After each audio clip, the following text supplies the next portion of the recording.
Ya nos quedan poquitas cosas de la parte teórica y vamos a hablar un poco del subtitulado. Los subtítulos dentro de un DCP se pueden generar como un metadato que se puede reproducir o no reproducir o directamente quemados en imagen, como haríamos pues con cualquier render normal y corriente como un ProRes, un H264 que lleve unos subtítulos directamente insertados por encima, lo que se dice quemados en imagen. Lo normal es hacerlos como metadatos y no quemados en imagen, pues para poder tener la opción de reproducirlos o no, incluso para poder tener la opción de tener varios idiomas de subtítulos a la vez dentro de un mismo DCP. Esto se haría con una CPL. Recordamos que la CPL es la Composition Playlist, que nos da la opción de qué elementos y qué partes de esos elementos se van a reproducir dentro del DCP. Pues si tuviésemos varios subtítulos para varios idiomas, deberíamos tener varias CPLs, una para cada uno de los subtítulos disponibles. El subtítulo que va dentro del DCP es un archivo XML en formato CineCanvas. Este sería el formato de la XML y va codificado en UTF-8. No es que vaya codificado así para todos, sino que este es el tipo de codificación más estandarizada. De la misma manera, la fuente recomendada sería la fuente Arial. ¿Por qué? Porque es una fuente estandarizada y para evitar meter fuentes extrañas dentro de un DCP que luego puedan dar problemas a la hora de reproducirse, aunque, como estamos viendo aquí, la fuente del DCP va a ir dentro de una carpetita o dentro del archivo de los subtítulos, que vamos a ver que cambian dependiendo de si es un interop o un SEMTE, el tipo de compilación del DCP, pero la fuente original va metida dentro del DCP. Sería un archivo .ttf, ¿vale? Y esto llevaría la información, la fuente de la letra. Entonces, dentro de los archivos, los DCPs compilados en interop, nosotros vamos a tener una carpeta que va a incluir la XML y la fuente de la letra. En el caso de los DCPs tipo SEMTE, vamos a tener también un archivo XML, vamos a tener también la fuente de la letra, pero todo esto va a ir encapsulado en un MXF. Este MXF es exclusivo para los subtítulos, es decir, que nosotros en una compilación SEMTE, en un DCP compilado en SEMTE, tendríamos un MXF para el vídeo, un MXF para el audio y un MXF para los subtítulos si es que los lleva. Este MXF, además, al igual que los archivos de vídeo y de audio, puede encriptarse y luego desencriptarse con el KDM. Además, pues a través de las CPLs podemos, ya sabéis, desencriptar solamente algunos subtítulos si hay varias CPLs para varios idiomas diferentes. Por último, decir que aunque sí que se soporta normalmente los rebordes o el sombreado para los subtítulos, para que se vean correctamente si el fondo, por ejemplo, es muy clarito y nuestro subtítulo es blanco, aunque todo este tipo de cosas sí que se soporta, es normal evitar la cursiva y el subrayado, pues para evitar los típicos dientes de sierra que nos pueden salir si la letra es demasiado finita o si la compresión me ha generado ese diente de sierra.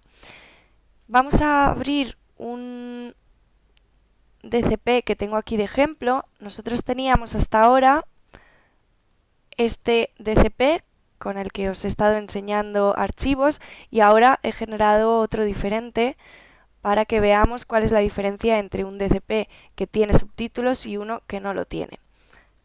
Vamos a abrirlo duplicado, esta ventana, y vamos a abrir el DCP número test2, test01, test 02. El 01 sería el que no lleva los subtítulos, el 02 sí los llevaría.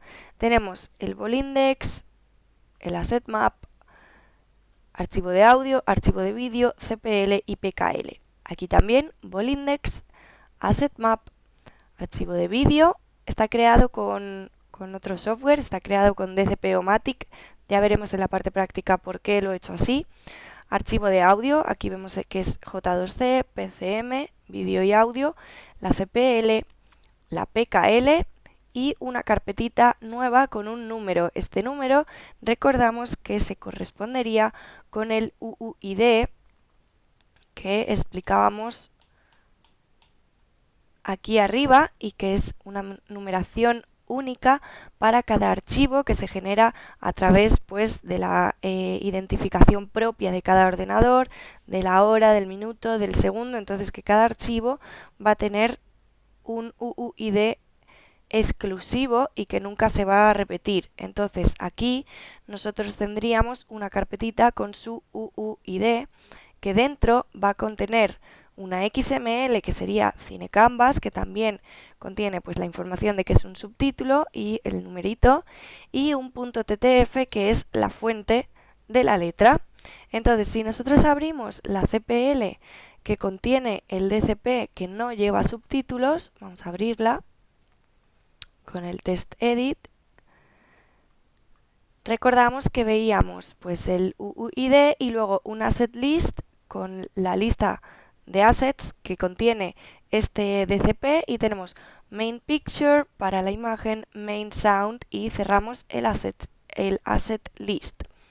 Cuando nosotros abrimos la CPL de este DCP que sí lleva subtítulos, vamos a abrirla, vemos que esta CPL, contiene ese asset list con un main picture, main sound y main subtitle. Para el subtítulo nos dice el UUID, la anotación, que sería ese mismo, la velocidad de cuadro por segundo, punto de entrada, duración y el hash también, para hacer esa verificación del hash y ver que todo está correcto. Dentro de la carpeta vamos a tener, como hemos dicho, la fuente y la XML. Vamos a abrir esta XML. Es un subtítulo muy sencillito que he generado. Lo he generado en .srt porque aunque el formato de la XML que se genera es CineCanvas, pero la mayoría de los software nos permiten importar subtítulos en el .srt tradicional y más estandarizado. Hay otros softwares que nos van a reducir ese formato en el que nosotros podemos exportar los subtítulos a determinados formatos, como por ejemplo veremos en OpenDCP, que es uno de los motivos por los que no lo he creado ahí y lo he creado en DCP-O-Matic, que es otro software también gratuito. Como digo, es un subtítulo muy sencillito, dura solamente 3 segundos y vamos a abrirlo. Entonces, bueno, pues aquí nos da la información del subtítulo, nos dice el tipo de codificación que lleva, que es UTF-8, como veíamos aquí en las características de la codificación más estandarizada, pues yo le he sacado así porque es el estándar. El ID del subtítulo, el título del DCP, número de reel, lenguaje, pone desconocido porque no lo he marcado, la fuente y vamos a ver, bueno, el color, si lleva algún efecto, no está en cursiva, todas estas cosas nos da la información del subtítulo y luego pues código de tiempo de entrada en el 000000, código de tiempo de salida 3 segundos más tarde sin fundidos y nos da la posición de X, la posición de Y, toda la información referente al subtítulo. Como yo solo tengo uno, pues esto acaba aquí y es muy cortito. Si tuviésemos más, esta XML sería muchísimo más larga. Pero esto es la información de los subtítulos a nivel teórico que tenemos que saber. Luego haremos un DCP subtitulado, no desde OpenDCP, que se puede, pero es bastante problemático, sino desde DCP-O-Matic, partiendo de un DCP ya hecho. Todo esto en la parte práctica. Tenéis también, aunque no lo puedo abrir ahora mismo porque estoy en un Mac, pero vamos a abrir el navegador. Tenéis también un software gratuito que se llama Subtitle Edit, es para Windows solamente. Es la pequeña pega que le podemos poner, pero Subtitle Edit, voy a entrar en su página web oficial. Subtitle Edit. Vamos a ver. Está yendo un pelín lento, no sé por qué. Algo le está costando al Google Chrome.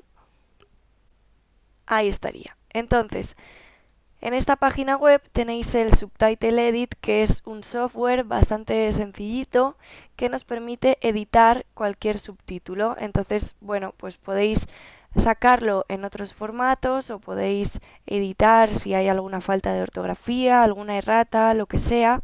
¿Vale? Aquí pone que genera, puede leer y escribir archivos en UTF-8 o otro tipo de archivos Unicode. Esto del Unicode es esta U de aquí, ¿vale? También otro tipo de subtítulos. Tenéis un montón de formatos, como veis aquí.